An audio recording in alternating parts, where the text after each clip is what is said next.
And this is Emurgo is excited to announce the release of Tangata Manu to the Cardano community. Rick was talking about this earlier. I have a few thoughts about Tangata Manu. I mean, I don't know much about the project. I've read what was presented. I briefly went through the GitHub. Once again, I'm not a developer, so these are just my thoughts. Personally, my thoughts are that Tangata Manu, it's great. I mean, this is supposed to be the open source library to allow people to create wallets and all these different things, all these different features that are going to help people transact within the Cardano community or transact ADA. But my only issue is Tangata Manu it was inspired by Icarus, which is written in Rust. And, I would prefer the wallet software to be written in Haskell. So I prefer Haskell versus Rust because there are various different blockchain projects that use Rust, including Ethereum. Ethereum Parity used Rust, and there was the Parity hack, and they use multi-signature transactions as well within Parity. And there was a huge hack where 513,000 Ethereum were stolen from a total of 587 wallets. And these were people that were interacting with certain dApps and certain applications within the Ethereum ecosystem. And it was determined that the fault wasn't the Solidity code. It was actually the Rust code that was being built by this company, this auxiliary company of Ethereum, Parity. So there are issues with Rust, and part of Cardano's mantra is to have financially secure transactions. And that financial security is going to be, in my thought, or my vision for Cardano, is going to be written in Haskell. So whenever I see applications being written in Rust that are going to deal with the wallet interface for users, I'm a little bit dubious because there have been hacks before. And we can't just throw in the words, Cardano developers are better than Ethereum developers, because that's not really necessarily true. Developers are developers, and they're going to use the tools presented to themselves. There may be more talented developers that are developing for Parity than they're going to be developing projects for the Rust client within Cardano. So Rust, I looked it up. It's built for systems programming, game development, and high performance computing. So those applications have nothing to do with wallet software and transacting money from party A to party B. Once again, there was a hack using Rust, using Ethereum Parity. So I am dubious whether or not the same thing could happen to Cardano. And just because we're Cardano fans doesn't mean we have to blindly say that our code is going to be written 100% accurately, because, at the end of the day, I don't want my wallet stolen. I don't want my funds frozen, because say we're interacting within the blockchain and we have certain things that we're interacting with certain dApps, and we have wallets here and here and here, and all of a sudden there's a huge hack and it's bad for everyone, or bad for the people affected.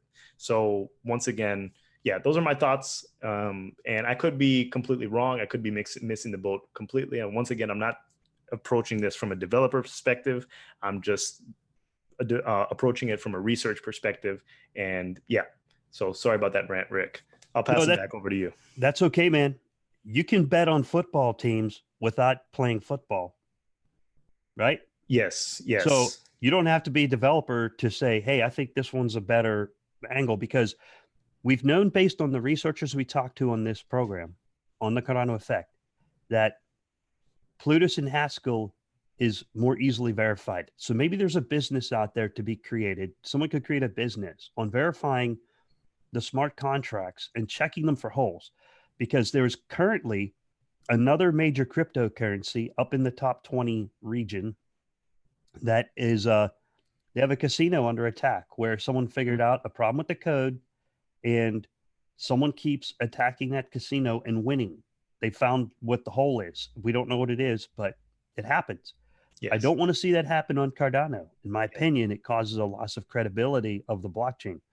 But it also depends on if a software engineer writes malicious code that's designed to do something wrong, is there going to be an organization out there that checks code and says, hey, that smart contract is valid, and if you use it, you're safe, which is high. It's high risk to say that, to say you're safe. You're putting a lot on the line.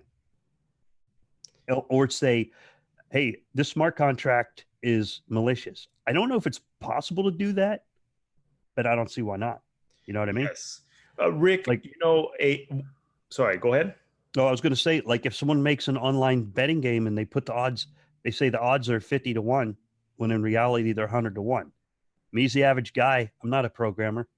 I'm not going to know if that is wrong. I'm going to have to rely on the software engineers and someone out there to tell me, hey, that smart contract doesn't do what they say it does. Yeah.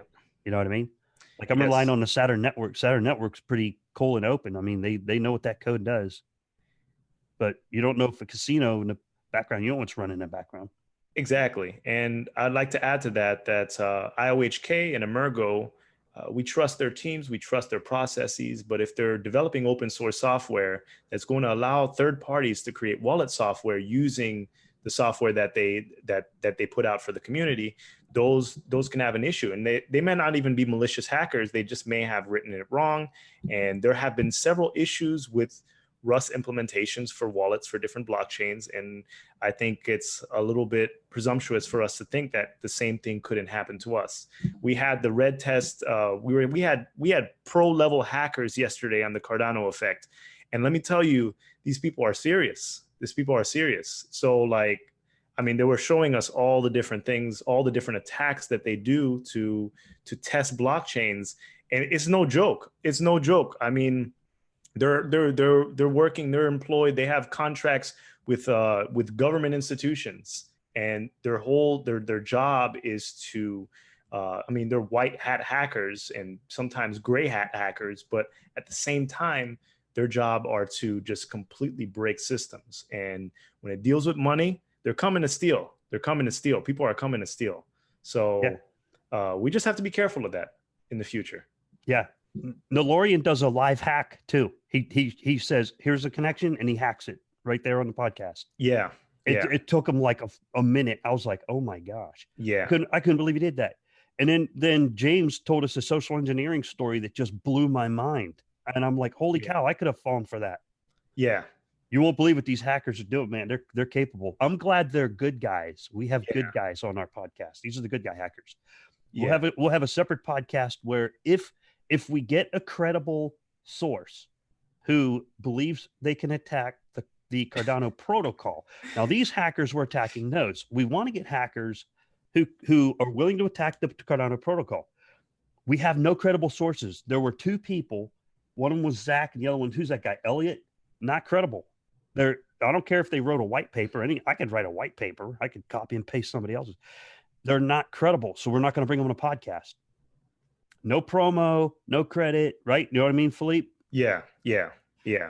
They're not credible sources. If we get someone who has a credible, I don't know, theory on how you could defeat Cardano, aside from 51% attack or a stake bleeding attack, yeah, sure, we'll bring them on. But they have to have credibility. Sorry. Oh, definitely. No, definitely. So far, we have no takers. No one has responded to that tweet. Yeah, no one that's credible. No one has taken us up on the white paper challenge, and no one has taken us up on the attack Ouroboros challenge. Now, the attack node challenge, yes, we have the red team, but yes, we still have the biggest white paper on earth, man. And a lot of that code is written. It's not on mainnet, but the code is there. Rick, I would be interested to see if we can get in the future, if we have someone credible and they're more on the malicious side, we can vet and figure out what we need to do to get this person on. Yeah, they can wear a ski mask. Yeah, they can use a voice digitizer, wear their voice like this, whatever. I'm fine with that. And we may have to do it. We may have to record it from a public library to protect ourselves. Oh my God! Yeah, because these people are serious. These people are serious. So yeah, I was worried having hackers on the podcast. I'm like, did they just hack our YouTube channel?